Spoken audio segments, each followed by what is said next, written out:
Entonces, hermanos, estamos, ahora sí, ya, 1 Corintios 15. Estamos dando un estudio sobre la guerra espiritual. Y me impresionó muchísimo que el jueves en la noche terminara Súnesis, que por cierto, el próximo jueves a las 7 hay también, ¿no? El próximo jueves, 7:30. Y dos jueves más. Ok. Próximo jueves, no se lo pierda. El profesor Jack está dando un estudio del libro de Hechos. Y en este estudio, como que el profesor estaba hablando y al final dijo: la esperanza última que tiene todo cristiano. Estoy parafraseando lo que dijo, no recuerdo bien exacto. Pero la esperanza última que tiene todo cristiano es la resurrección. Y dije: wow, ya que estará detrás de mi oficina ahí por la ventana viendo ahí que voy a predicar el domingo, porque tiene mucho que ver con lo que vamos a ver hoy. Y yo le puse como título: la resurrección, el arma definitiva. Estábamos hablando el domingo pasado sobre que estamos en medio de una guerra espiritual, y en esa guerra espiritual lo que hay son armas espirituales, y esas armas son, a grandes rasgos, la mentira y la verdad. Satanás usa la mentira para destruirte, para desequilibrarte, para sacarte de donde Dios quiere que estés. Pero a medida que Dios va entrando a tu vida, a medida que tú vas conociendo su palabra, a la medida en que tú y yo vamos de cierta manera discerniendo lo que es bueno y lo que es malo, y la verdad de Dios, entonces se cumple lo que dijo Jesús en Juan, que conoceremos la verdad y la verdad nos va a hacer libres. ¿Libres de qué? ¿Libres de qué? Libres del pecado, pero libre también de eso que el pecado produce en nuestra vida. Libres hasta cierto punto de no tener gozo en nuestra vida, libre de hasta cierto punto no tener esperanza en nuestra vida, libre hasta cierto punto de no poder encontrar el camino o la voluntad de Dios para nuestra vida. Eso es lo que hace la verdad, nos libera de todo eso. Y esta que vamos a ver hoy, y quiero enfocarme en esta porque es muy, muy, muy importante, yo diría que casi que la más importante. Esta verdad sobre la resurrección, si la entendemos, si la comprendemos y si la atesoramos en nuestra vida, yo considero que nuestra vida puede cambiar radicalmente. Radicalmente. Entonces, 1 Corintios, hoy vamos a hacer como un repaso de este largo capítulo, pero vamos a verlo rapidito y resumido. 1 Corintios capítulo 15, primeros versículos. Dice así. Voy a estar leyendo en nueva versión internacional. Perdón. Ahora, hermanos, quiero recordarles el evangelio que les prediqué. Pablo diciéndole a los cristianos que estaban en la ciudad de Corinto en aquel momento: hermanos, quiero recordarles el evangelio. Quiero recordarles la buena noticia. Nosotros todos los días deberíamos recordarnos el evangelio, porque debemos vivir por el evangelio. El evangelio que les prediqué o el evangelio que les anuncié, el mismo que recibieron y en el cual se mantienen firmes. Mediante este evangelio, mediante esta buena noticia, eso es lo que significa evangelio, buena noticia, son salvos, son libres. Es mediante el evangelio, no mediante otra cosa. No hay otro medio, no hay nada en la tierra, ni debajo ni arriba, que te pueda dar libertad y salvación que no sea el evangelio de Cristo. No hay nada.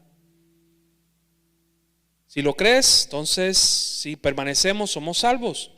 Si se aferran a la palabra, al evangelio, a la palabra que les anuncié o prediqué, de otro modo habrán creído en vano. De otro modo, no. A veces no te pasa que alguien te dice algo y tú dices: oye, sí, y cuando pasa un tiempo dices: no, me parece que no.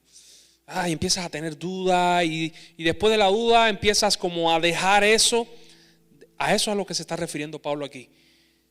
creíste, si permaneces creyendo en la verdad del Evangelio, en la verdad de la buena noticia, entonces vas a creer bien o vas a ser salvo. Si no, si te quedas en el camino, entonces es como si hubieras creído en vano.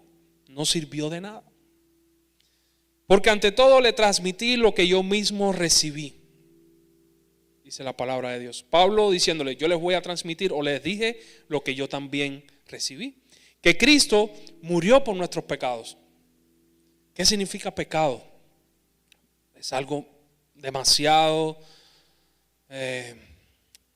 grande o difícil de definir, pero quiero dejarte con esta idea. La palabra pecado tiene que ver con un arquero que está apuntando hacia un blanco, suelta la flecha y no le da.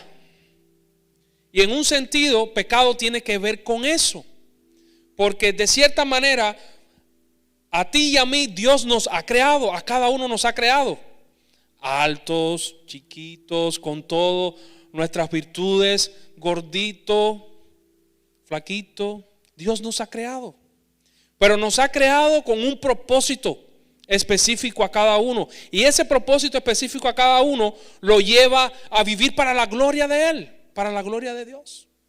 Y cuando tú y yo fallamos en no vivir para la gloria de Dios, estamos fallando en ese propósito, y por lo tanto estamos pecando. ¿Por qué lo dije así? Porque es muy fácil etiquetar y decir, no, mentir es pecado, robar es pecado, asesinar es pecado.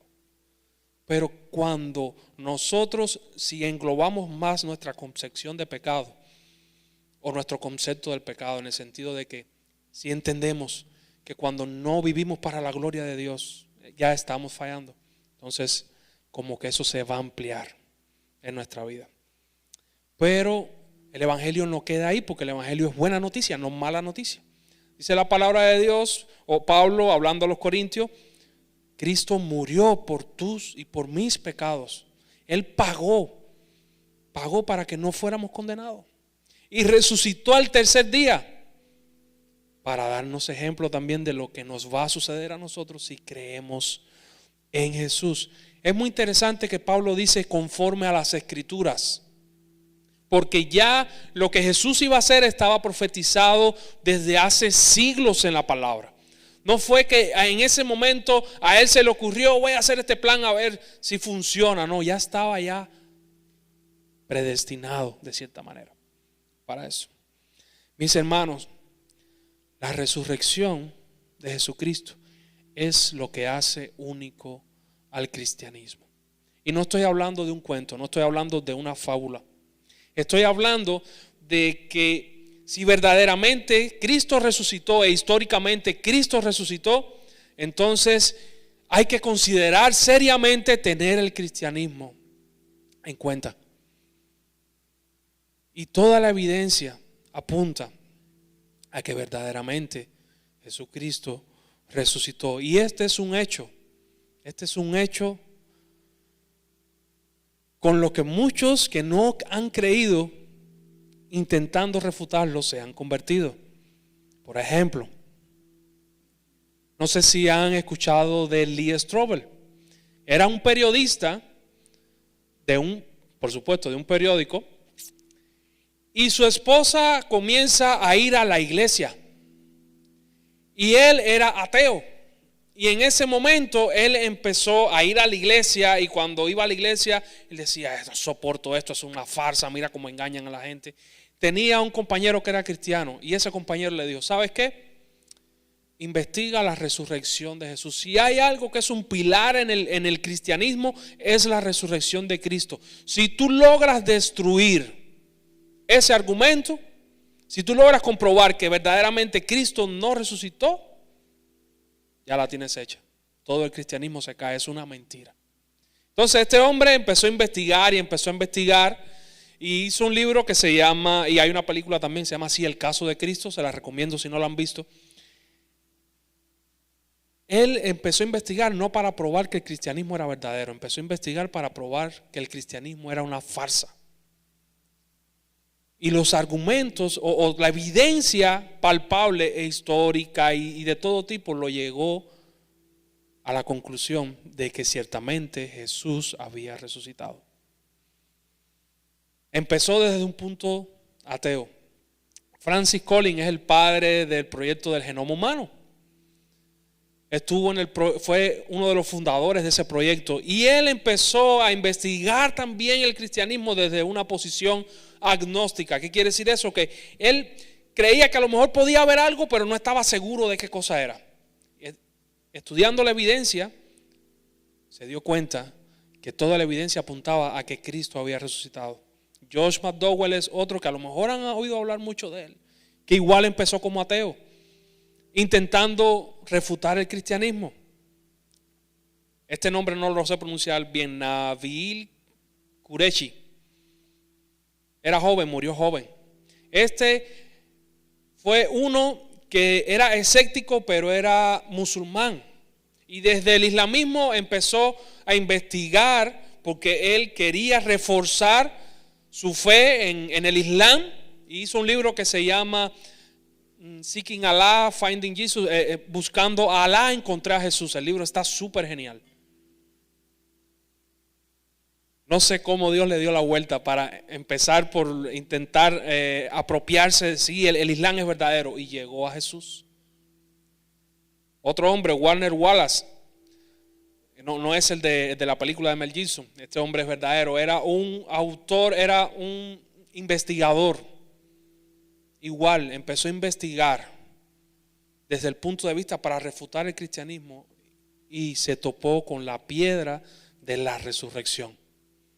Entonces, es como un reto para toda persona que no sea creyente. Es como un reto. Busca información, investiga evidencias de la resurrección. Ahorita para nosotros y según la palabra de Dios, el cumplimiento de las profecías. La resurrección es un evento predicho en el Antiguo Testamento, en Isaías, en Daniel. El testimonio de los testigos oculares. Mis hermanos, ¿tú morirías y te dejarías torturar por una mentira y que sabes que no va a llegar a nada? Pues eso fue lo que pasó con los 12 apóstoles, eso fue lo que pasó con la iglesia primitiva. Prefirieron ser torturados y ser martirizados antes de que negar la resurrección de Cristo. También la conversión de enemigos potenciales. Les estoy hablando de personas que vivieron. A lo mejor nosotros tenemos una idea romántica de la Biblia, a lo mejor tú y yo tenemos una idea de que sí, eso fue allá, o puede ser una historia como la de los superhéroes o como no sé qué. Pero te estoy hablando de personas comprobadas físicamente, que vivieron físicamente. Pablo, los judíos saben quién es Pablo o quién es Saulo. Vivió y era un enemigo acérrimo de la iglesia y tuvo una experiencia con el Cristo resucitado y se convirtió en el Pablo que tú y yo leemos en la Biblia, en el que está, al que le está escribiendo a Corintios en esta carta. La tumba vacía y que no encontraran el cuerpo de Jesús habla a favor también de la evidencia de que Jesús resucitó. Y también el cambio de la vida de las personas, siglo tras siglo, milenio tras milenio. ¿Por qué quise hacer énfasis en esto? Por lo que Pablo sigue diciendo en 1 Corintios 15, versículo 12. Ahora bien, desde aquel tiempo, desde hace milenios, hermano, no de ahorita, desde aquel tiempo, escuchen lo que está pasando. Ahora bien, si se predica que Cristo ha sido levantado de entre los muertos, ¿cómo dicen algunos de ustedes que no hay resurrección? Parece que en Corintios habían personas que estaban diciendo, no, esta vida es lo que hay. Esto es, sí, Dios es bueno, Cristo murió y todo eso, pero, y Dios está con nosotros y nos va a ayudar en esta vida, pero cuando se acabe esta vida, final. Y Pablo está preguntando, ¿cómo es eso? ¿Cómo llegaron a esa conclusión? Si no hay resurrección, entonces ni siquiera Cristo ha resucitado.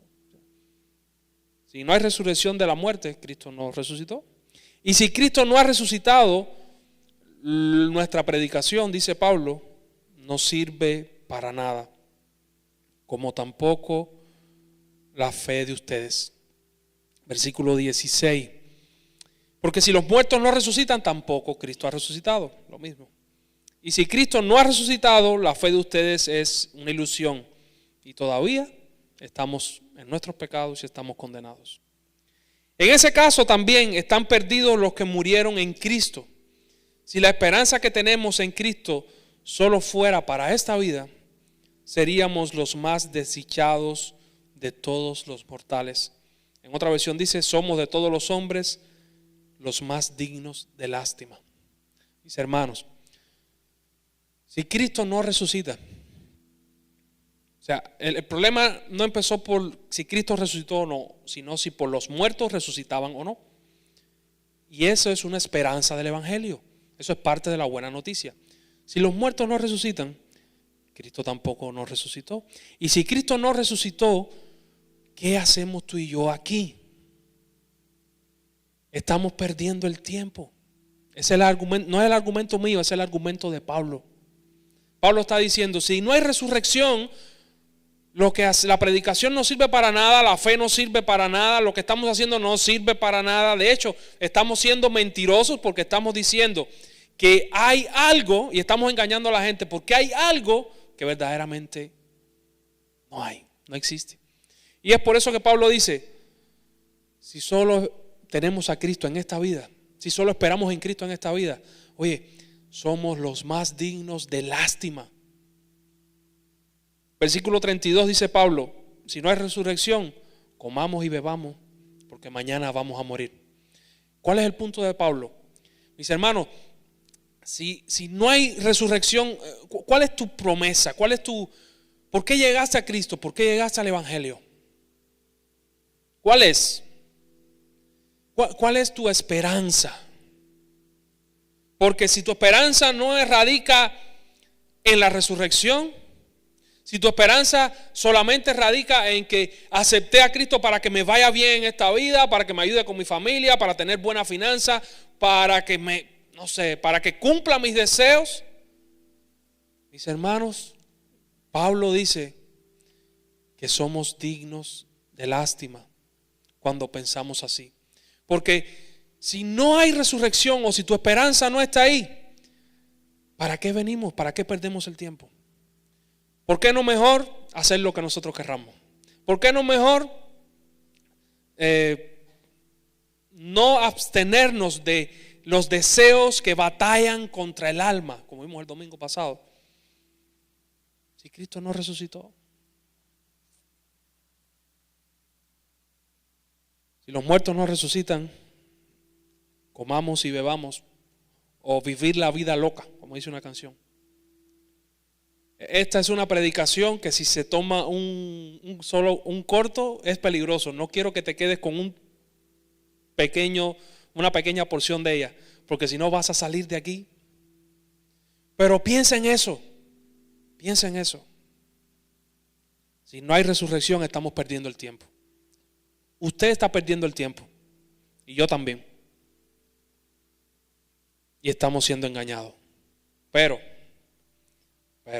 mi hermano, si Cristo se levantó de los muertos, si de verdad Jesús se levantó de la tumba como primicias, y primicias ahí lo que está apuntando a la realidad de que Jesús lo hizo como decir, oye, esta es la garantía. Si crees en mí, lo mismo que me pasó a mí, te va a pasar a ti. Es lo mismo. Si crees en eso, yo soy la primicia, yo soy como el ejemplo modelo. Si crees en eso, entonces te va a pasar lo mismo. Y si ciertamente Cristo resucitó, entonces podemos tener esperanza. Para esta vida y para la próxima. Podemos tener esperanza. Versículo 26 dice que el último enemigo que Jesús va a derrotar es la muerte. Cuando hay una persona que cree en esta verdad, automáticamente es un enemigo que Jesús derrota. O es un enemigo que Jesús destruye. Pasamos de ser enemigos de Dios a amigos de Dios. Pero el último enemigo que será destruido será la muerte. A lo mejor en la iglesia de Corintio lo que tenían en mente era una pregunta que a lo mejor ustedes también tienen y a lo mejor yo también tengo. ¿Cómo? No entiendo, pastor, la dinámica de la resurrección. Quiere decir que yo me voy a ir poniendo viejo y cuando me muera, ¿con qué cuerpo voy a resucitar? Si me va a faltar la muela del lado derecho que me saqué hace un día, si voy a cojear, ¿cómo va a ser eso? ¿Cómo va a ser eso? Y es posible que ese sea el argumento también de los corintios. Decía, no hay resurrección porque nos volvemos polvo.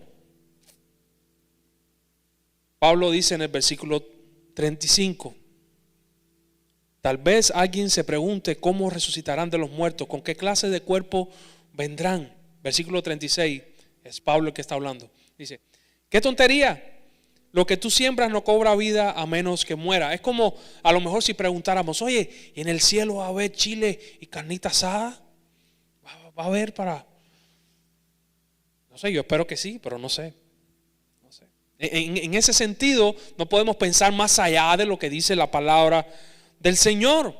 Y Pablo lo que está diciendo aquí es, lo que se siembra, haciendo un eufemismo de cuando morimos, lo que se siembra no es lo mismo que lo que va a salir. Así como se siembra el grano y del grano sale una planta de trigo, dice esta porción de la Escritura, pero puede ser una semilla y una planta de cualquier cosa. Así también va a ser nuestra resurrección. Lo que sí Pablo deja claro, casi que 100% seguro, es que sí vamos a ser seres humanos. No vamos a ser extraterrestres, no nos vamos a resucitar como si fuéramos un extraterrestre con tentáculos y cositas así. No, vamos a ser seres humanos. Así como nosotros llevamos la imagen de Adán, dice la palabra de Dios, así también vamos a llevar la imagen de aquel que es las primicias, de aquel que es Cristo. Y como Cristo resucitó como ser humano también, Dios y hombre, nosotros también vamos a resucitar como seres humanos. Y sí va a ser perfecto y sí vamos a tener una gloria diferente a la que tenemos ahorita. Ahorita este cuerpo, dice ahí esa porción de la Biblia, que este cuerpo tiene como una gloria natural, pero en ese momento vamos a tener otro tipo de gloria que va a ser celestial. ¿Cómo va a ser? Si voy a tener el pelo blanco o si voy a tener pelo, no sé. La Biblia no aclara eso. Pero la Biblia dice, versículo 50, me gustaría que leyeran conmigo. Les declaro, hermanos, que el cuerpo mortal no puede heredar el reino de Dios, ni lo corruptible puede heredar lo incorruptible. ¿Cómo que corruptible? Sí, corruptible en el sentido de que solamente con mirar para el lado nos podemos dar cuenta que nuestro cuerpo se va desgastando. ¿Sí o sí? Que ya empieza a dolernos la rodilla, que ya a lo mejor el pelo se me empieza a caer, que ya me empieza a doler por aquí, a doler por allá, a empezar a perder facultades. El cuerpo, hermano, se va deteriorando. En Cuba decíamos, juventud, divino tesoro. Yo cuando tenía 20 años no lo entendía, pero ya tengo 36, todavía estoy joven, pero a cada rato ya me está dando un dolorcito por un lado y por el otro. Fíjense bien el misterio, versículo 51, que les voy a revelar, dice Pablo. No todos moriremos, pero todos seremos transformados. En un instante, en un abrir y cerrar de ojos, al toque final de la trompeta, pues sonará la trompeta, o sonará la alarma, o va a sonar algo que va a como anunciar ese momento. Y los muertos resucitarán con cuerpo incorruptible. Y los que estén vivos en ese momento van a ser transformados. Al parecer en ese momento van a haber personas viviendo normal. Y cuando Cristo venga, los que estén vivos y que estén creyentes van a ser transformados. Esa es en resumen, la enseñanza que trae la Biblia sobre la resurrección, haciendo énfasis en Jesús y que también hace énfasis en nosotros. Yo quiero preguntarte una cosa ahorita. El problema de la iglesia de Corinto era que decían que no había resurrección. Y Pablo deja bien claro que si no hay resurrección, no hay esperanza. Y puede ser que tú y yo tengamos un conocimiento en nuestra mente de que sí, efectivamente hay resurrección. Y sí, solo lo vemos como algo distante, como algo lejano, como lo tenemos engavetado en algún lugar de nuestra mente. Pero quiero hacerte una pregunta.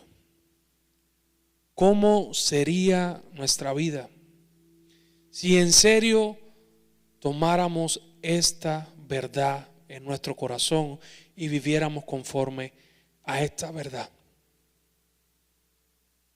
¿Tu vida cambiaría? ¿Lo que tú quieres cambiaría o no? A mí me preocupa muchísimo, lo digo por mí, me preocupa muchísimo que en ocasiones empiezo a pensar mucho en cosas terrenales, en planes terrenales, en cosas que yo quiero lograr, en cosas que yo quiero hacer, en cómo yo quiero vivir mi vida en este momento. No pienso en nada a veces con respecto a eso. Todo es aquí y en el momento y ahora, y relacionarme, y quiero cosas y anhelo cosas y quiero lograr cosas y quiero que mi familia esté bien. Y esos son anhelos genuinos. No estoy diciendo que sean malos.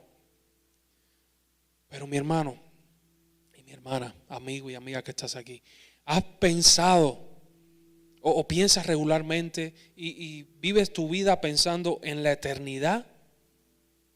¿En la eternidad? Les voy a confesar, a lo mejor aquí los que están más grandes que yo les ha pasado y me van a decir, sí, es verdad. Pero yo no sé qué pasó. Yo un día tenía 20 años, abrí y cerré los ojos y tengo 36. No sé.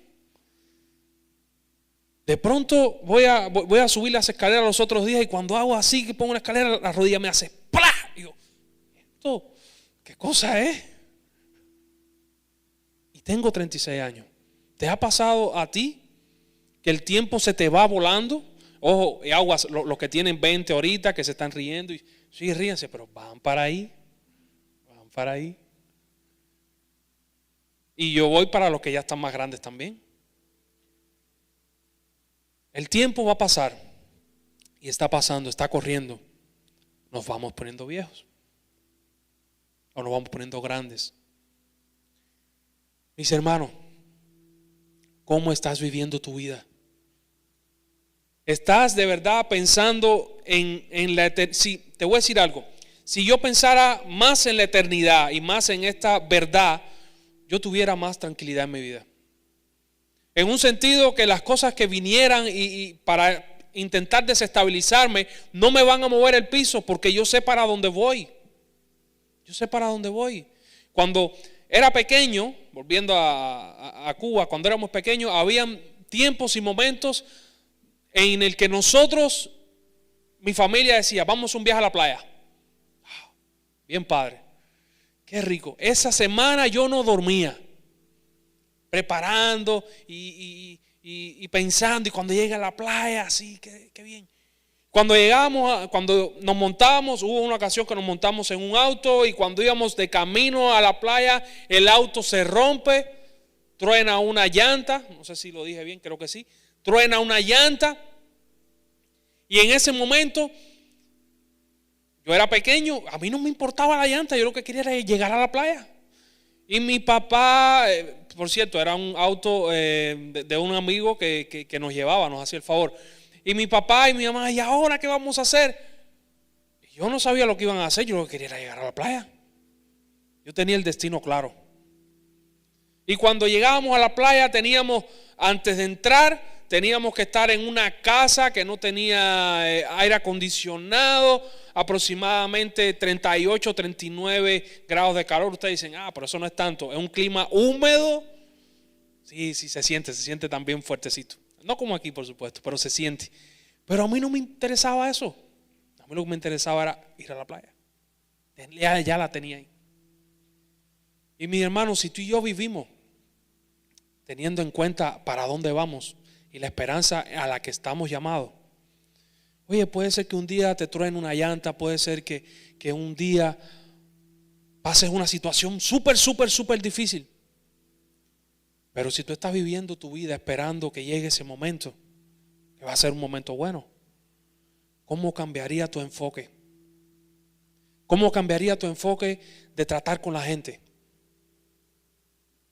¿Cómo cambiaría tu enfoque si en vez de tener una cortina de que puede pasar, en vez de tener una cortina de hipocresía o de que la gente quiero que vean algo en mí que realmente no lo soy, y eso hace y evita que pueda crecer como Cristo quiere que crezca, y eso evita también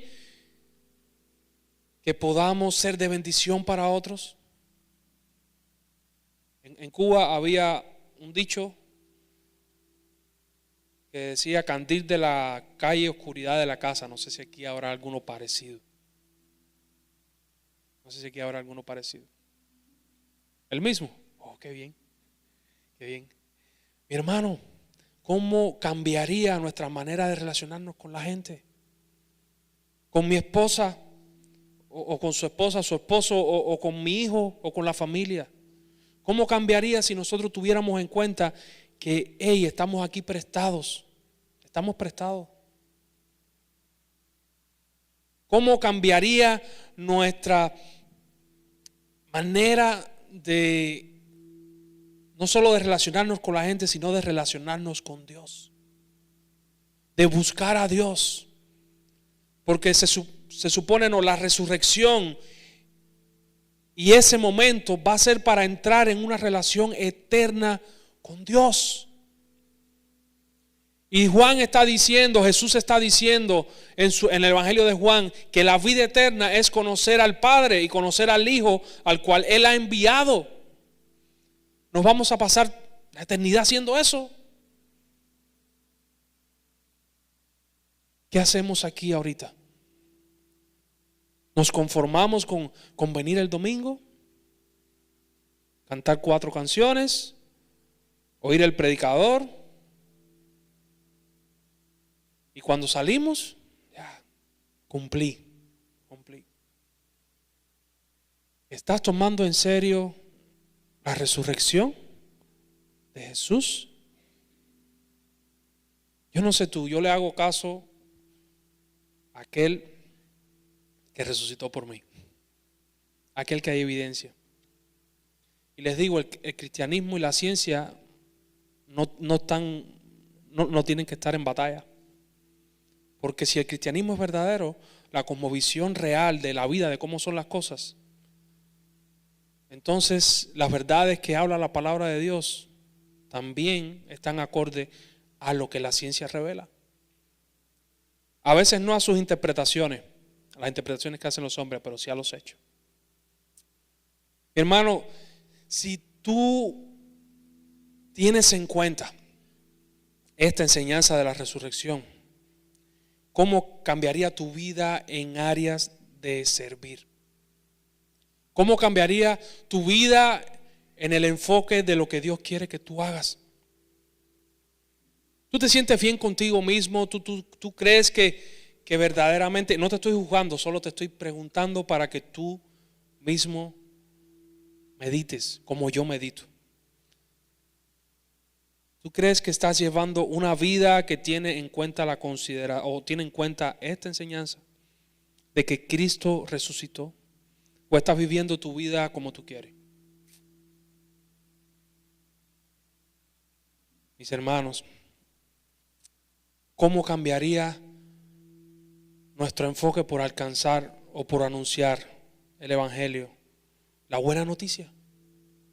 ¿Cómo cambiaría nuestro enfoque si en vez de perder tiempo en que, oye, fulanita me miró mal, o oye, me sentí mal por esto, o oye, que hay un grupo por aquí, otro grupo por allá, que si en vez de perder tiempo en eso, ganamos tiempo colaborando, sanando y creciendo en lo que Dios quiere que hagamos?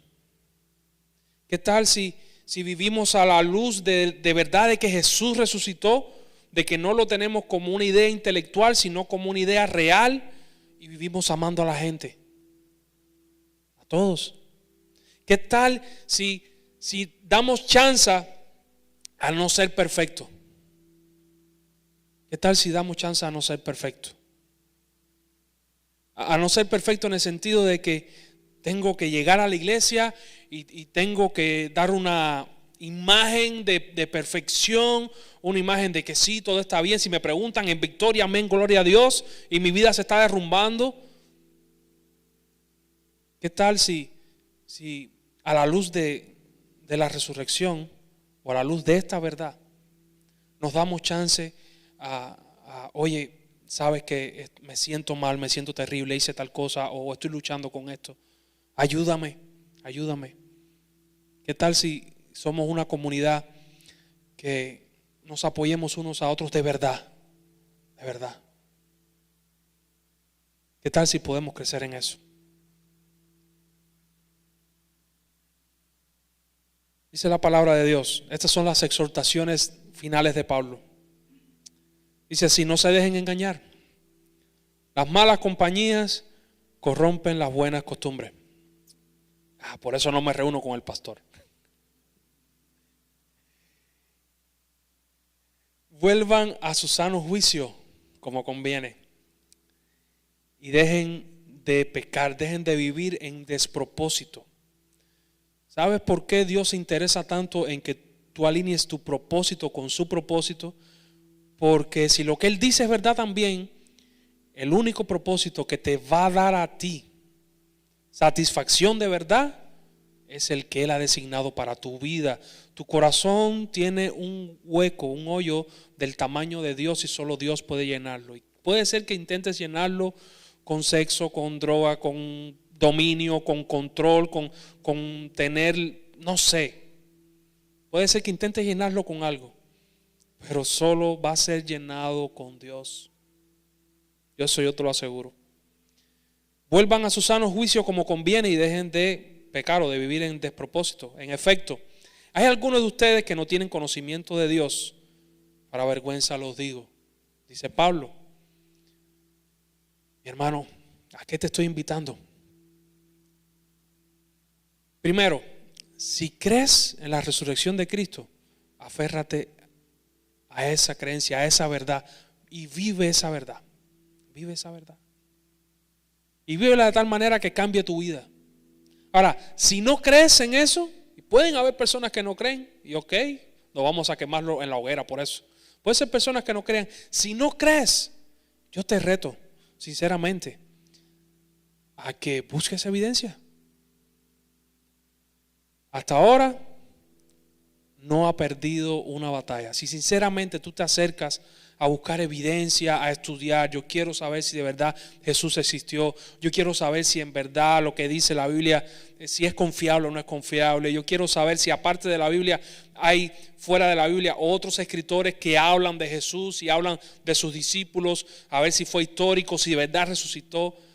Vas a llegar a la conclusión que todos esos personas que han estudiado, esos científicos llegaron, que mencioné anteriormente. Y si Jesús verdaderamente resucitó, mi hermano y mi hermana, no juegues con tu eternidad. Porque ahorita son 80 años, luego que pasen esos 80 años es una eternidad. Y si de verdad Jesús resucitó y si lo que Él dijo es verdad, ¿en serio vas a jugar a la ruleta rusa con Dios? ¿En serio? Aférrate a Cristo. La mayor esperanza que tú y yo podemos tener es esa, que Jesús ha resucitado. Incluso en medio de la situación que sea. Como Él resucitó, Él dijo que Él también me va a hacer a mí. Y voy a resucitar. A veces, en medio de una enfermedad, ¿a quién le gusta enfermarse? A nadie, ¿verdad? ¿A quién le gusta que le den un diagnóstico de una enfermedad difícil? A nadie, ¿verdad? ¿Saben qué? Cada uno de nosotros que estamos aquí, les tengo una buena noticia. De aquí a 100 años, ninguno de nosotros va a estar. Aquí pueden ser que estén sus hijos, sus nietos, o no sé quién. Pero nosotros de aquí a 100 años, me imagino que no estemos. Puede ser que Dios haga un milagro y que haya alguien que, quién sabe, dice, y que dé testimonio de aquí a 100 años. El pastor dijo que vino y iba a estar y mira, gloria a Dios, aquí estoy. El pastor se equivocó. Es poco tiempo el que tenemos aquí en la tierra. Poco tiempo. Y Dios lo hizo para que lo vivamos. Dios lo hizo para que lo disfrutemos. Pero Dios lo hizo para que entendamos que después de este tiempo no es el fin. No juegues con tu eternidad. De verdad. No juegues con ella. Porque ahorita estamos aquí. En 5 minutos no sabemos. Cristo puede salvarte. Cristo puede cambiar tu vida. Si confías en Él. Si confías en Él. Amén. Vamos a orar.